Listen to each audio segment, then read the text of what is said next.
Money is easy to get. Money is supposed to come to you. So if it keeps moving away from you, it is telling you something you can't manage. I'm serious about this. Let me show you some scriptures here. Because God does not encourage waste. And that's God's problem with most of us. We don't manage. We waste things. I put it to you this way. The reason why God created tithing has nothing to do with giving God money. Can I say it again? Just for the CD purpose? Tithing has nothing to do with giving God money. God doesn't need nothing from you. You couldn't even give God nothing. Everything on the earth already belongs to God. He don't need nothing from us. So when God sets something up, it's not because he needs it.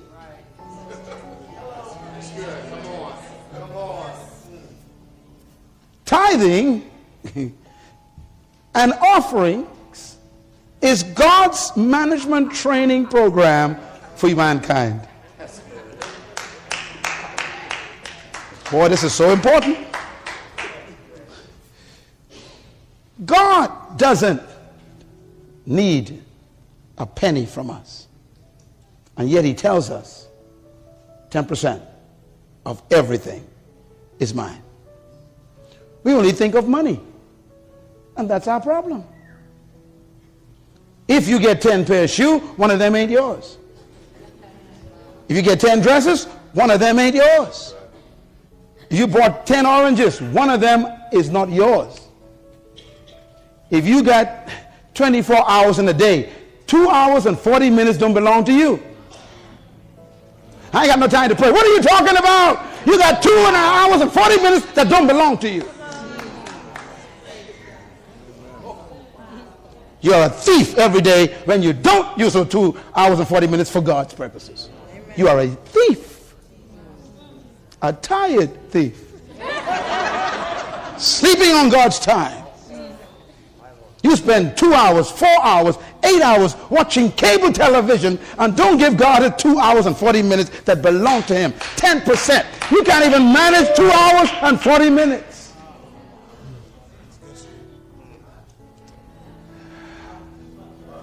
You're trying to get money. It ain't money ain't your problem.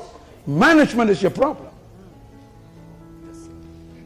God could any time of day command you to give the dress away in your closet. One of them ain't yours.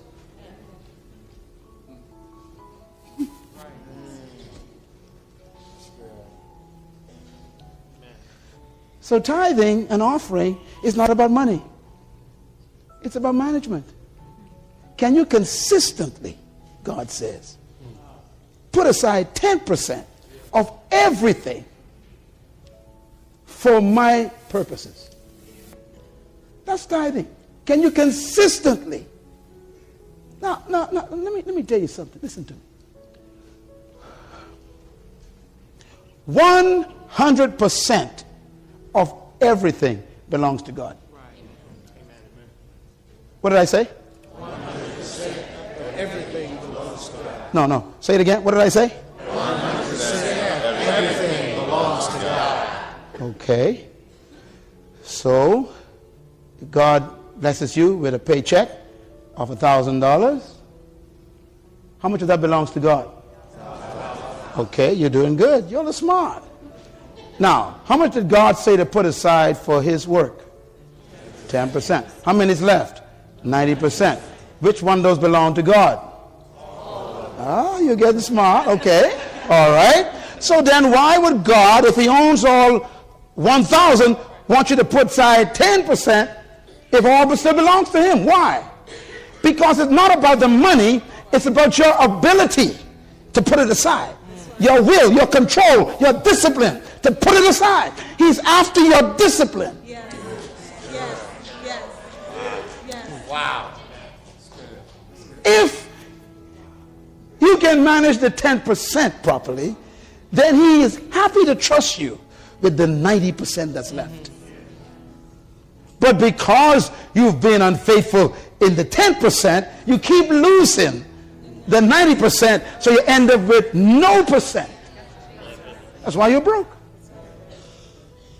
And so you tell God, I can't pay tithes this week. Things tough. We're in crisis right now, God. You got to figure this out. Things too rough. And God is saying, what are you talking about? Your salvation is in the tithe. Come on, come on. Wow.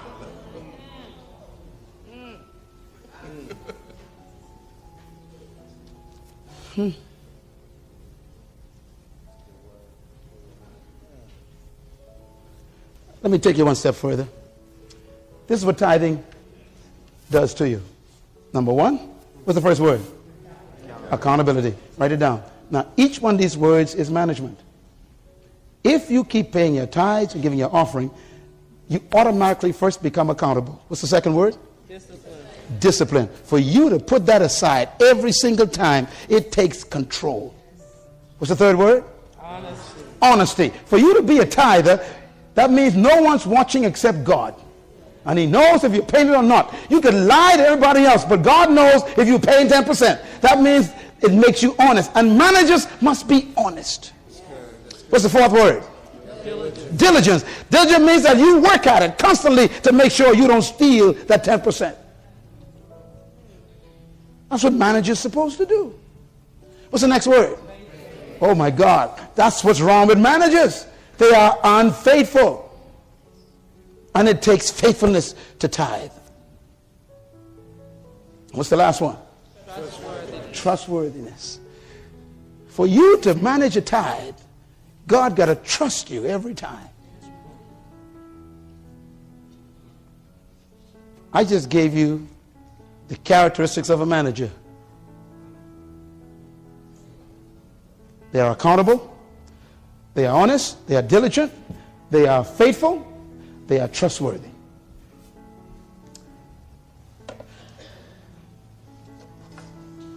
Jesus one day showed top-class management.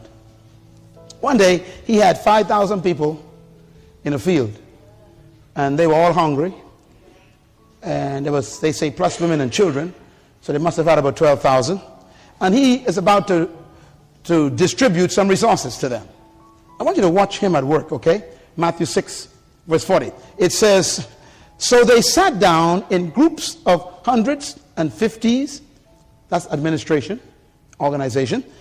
Then he took the 5 loaves and the 2 fishes. That's the resources. Looking up to the one who owns them, he thanked them for letting him use them.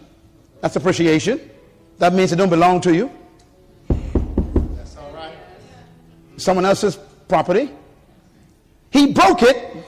Then he gave them to his disciples, and they gave it to the people. Delegation.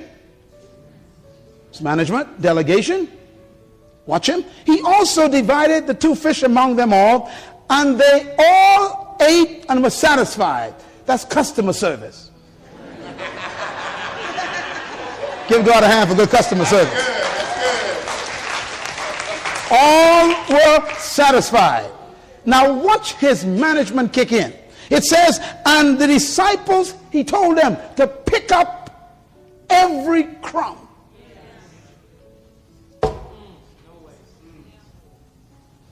Ladies and gentlemen, I want you to imagine this. 12,000 people in an open field, breaking bread and pieces of fish. Now how in the world are you going to find pieces of bread, crumbs, and pieces of fish, bone and stuff in the grass? He says, pick up every crumb. In the book of Matthew, it actually says it. He says, and he said to them, pick up every crumb and bring it to me.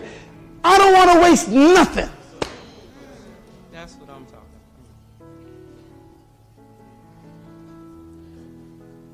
This country is built on a culture of waste. And it is in the church. Who go direct to the buffets after service? You. And what do you do at that buffet? Now you know the plate is too small for what you want to do. You pile it up, sit at the table, and half is left in the plate. You are a bad manager, and God takes notes. Cheryl, waste food.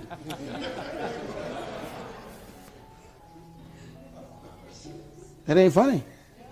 He made them pick up the crumbs.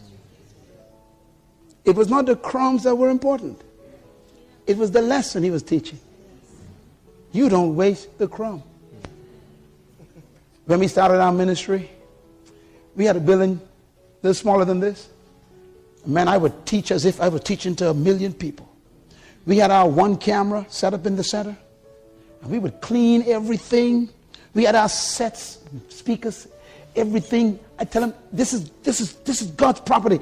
No paper in the bathroom. I said, don't call no janitor for nothing. If you find it, fix it.